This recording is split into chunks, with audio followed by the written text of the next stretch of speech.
High guys, అందరికీ welcome back. ఈరోజు tuples గురించి మాట్లాడతామన్నాను కదా. సో 10 వచ్చేసి టపుల్స్ మీద హ్యాండ్స్ ఆన్. ఎవరైతే కాన్సెప్చువల్ వీడియో చూడలేదో గో దేర్ ఫస్ట్, ఇక్కడ రండి. తర్వాత సో ఫస్ట్ వచ్చేసి tuple T1 is equals to ఇట్లా రాయొచ్చు అని చెప్తాను మీకు కదా. So print type of T1 tuple అని వచ్చింది కదా. ఇంకో వే ఏం చెప్పాను, T2 is equals to tuple or tuple is what Python, right? Same print type of T2 actually tuple. ఇంకో ఏం చెప్పాను, ప్యాకింగ్ గురించి మాట్లాడాము కదా. జస్ట్ టపుల్ అంటే ఏం చెప్పాను, heterogeneous collection of objects. So execute చేశాను. Type of tuple T3 tuple, right? So ఇది ప్యాకింగ్ జరగడం. అన్ప్యాకింగ్ గురించి మాట్లాడాలి అంటే దానికంటే ముందు మనం ఒకసారి ఇండెక్సింగ్ అండ్ స్లైసింగ్ గురించి చూసి అన్ప్యాకింగ్ దగ్గరికి వెళ్దాము. సో ఇండెక్సింగ్ అండ్ స్లైసింగ్ ఏం లేదు కదా. సో జస్ట్ మనకి రెగ్యులర్గానే ఎట్లయితే ప్రింట్ ఆఫ్ 1:3 ఏమొస్తున్నాయి, ఇది వచ్చింది కదా. సేమ్ అట్లనే స్టెప్ మీ ఇష్టం. అట్లానే మనం రివర్స్ ఒకసారి చూద్దాం. రివర్స్ పనిచేస్తుంది టపుల్లో కూడా. అండ్ ఇంకొక థింగ్ ఏంటి అంటే, స్లైసింగ్ ఇండెక్సింగ్ గురించి నేను ఇండెప్త్ మాట్లాడట్లేదు. ఎందుకు అంటే ఆల్రెడీ లిస్ట్ దగ్గర, స్ట్రింగ్స్ దగ్గర చాలా ఎక్కువగా ఇండెప్త్ డిస్కస్ చేశాను. అవన్నీ ఇక్కడ వర్తిస్తాయి.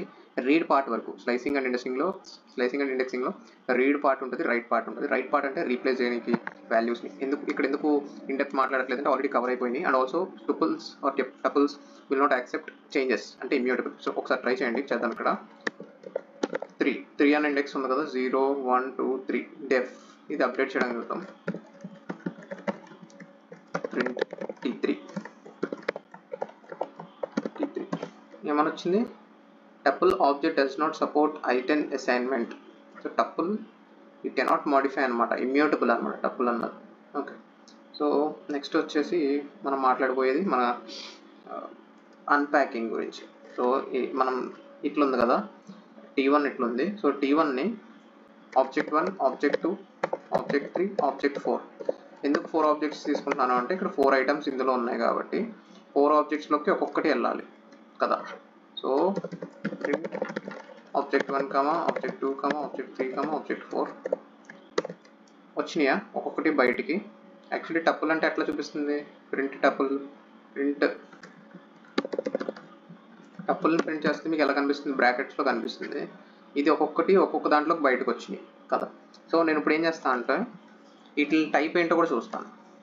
ఏమవుతుంది, టైప్ ఇంటీజర్ అవుతుంది. లోపల ఆబ్జెక్ట్స్ ఒక్కొక్కటి కదా. ఈ క్లారిటీ కోసం రాస్తున్నాను, ఒకదానికి రాస్తాను, అన్నిటికి అక్కర్లేదు. Integer, right? అదే నేను ఇప్పుడు ఒక స్ట్రింగ్ చేశాను అనుకో, దీన్ని ఇప్పుడు ఏమవుతుంది, ఆబ్జెక్ట్ స్ట్రింగ్ అవుతుంది. ఓకే, సో ఇప్పుడు నేను ఏం చేస్తాను అంటే ఒక ఆబ్జెక్ట్ని లేపేద్దాం. అన్నిటిలోకి అసైన్మెంట్ వద్దు. నాకు ఇక్కడ 4 ఆబ్జెక్ట్స్ ఉన్నాయి. యాక్చువల్లీ చెప్పాలి అంటే 4 ఐటమ్స్ ఉన్నాయి, కానీ వాటిని 3 ఆబ్జెక్ట్స్లో ఫిట్ చేయడానికి చూస్తున్నాను.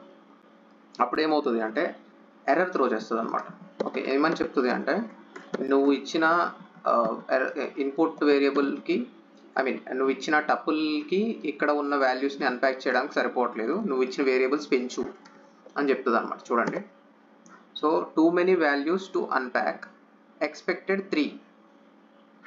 చాలా వాల్యూస్ ఉన్నాయి అన్ప్యాక్ చేయడానికి, నువ్వు ఇచ్చింది 3 ఇచ్చావు అన్నట్టుగా మాట్లాడుతుంది. అంటే చాలా వాల్యూస్ ఉన్నాయి. అదే ఇప్పుడు ఓవర్గా ఇద్దాం, అంటే 4 కదా, 5 ఇద్దాం మనం. ఏమంటుంది అప్పుడు చూడండి మీరే, ఏమంటుంది, నాట్ ఇనఫ్ వాల్యూస్. ఇందాక తక్కువ ఉన్నాయని చెప్తుంది, ఇప్పుడు ఇందాక ఏమంది చూడండి కరెక్ట్గా. ఇప్పుడు నాట్ ఇనఫ్, ఇందాక too many values, too many ఉన్నాయి అన్ప్యాక్ చేస్తున్నవి. ఇప్పుడు ఇక్కడ వాల్యూసే సరిపోవట్లేదు అన్ప్యాక్ చేశాక వీళ్ళకి అసైన్ చేయడానికి. ఇందాక 4 ఇట్లా పెట్టినప్పుడు వాల్యూస్ సరిపోవట్లేదు, నాట్ ఇనఫ్ వాల్యూస్ అంటారు. ఓకే, సో ఇది డిఫరెన్స్. సో మనం మాట్లాడిన దాని ప్రకారం ఇప్పుడు ఏం చేద్దామంటే తక్కువ వాల్యూస్ ఇస్తున్నాము, కాకపోతే నాకు O2లోకి మిగిలిపోయినవి వెళ్ళిపోవాలి. అంటే ఇప్పుడు 1 అన్నది O1లోకి వెళ్తుంది, 4 అన్నది O3లోకి వెళ్తుంది, మిగిలిపోయిన 2 O2లోకి వెళ్ళాలి. ఎందుకు, నేను ప్రిఫరెన్స్ O2కి పెట్టాను కాబట్టి స్టార్ ఎదర పెట్టాలి. అంటే 2, 3 O2లోకి వెళ్తాయి, ఒక లిస్ట్ లాగా వెళ్తాయి అనమాట. ఓకే, సో ప్రింట్ చేస్తే ఎట్లా వెళ్ళింది, O2కి నువ్వు ప్రిఫరెన్స్ ఇచ్చావు ఇక్కడ. అదే O3కి ప్రిఫరెన్స్ ఇస్తే ఏమవుతుంది, లాస్ట్ 2 వాల్యూస్ O3లోకి వెళ్తాయి. అంటే 3, 4 O3లోకి వెళ్తాయి. O1లోకి 1, O2లోకి 2 వెళ్తుంది. చూడండి వెళ్ళిందా. అదే నేను ఫస్ట్ దానికి ప్రిఫరెన్స్ ఇచ్చాను అంటే 1, 2 ఫస్ట్ దాంట్లోకి వెళ్తాయి, 3 సెకండ్ O2లోకి వెళ్తుంది, 4 O3లోకి వెళ్తుంది. సరిపోయిందా. సో ఇదనమాట మనం అన్ప్యాక్ చేసే విధానం వచ్చేసి. So that should be all for today. Nothing much left on this particular topic. Channel 200 subs దగ్గరలో ఉన్నాము. I would request for a subscribe. అలా వెళ్ళే ముందు ఛానల్ని సబ్స్క్రైబ్ చేయొచ్చు. Thank you. Good night. By.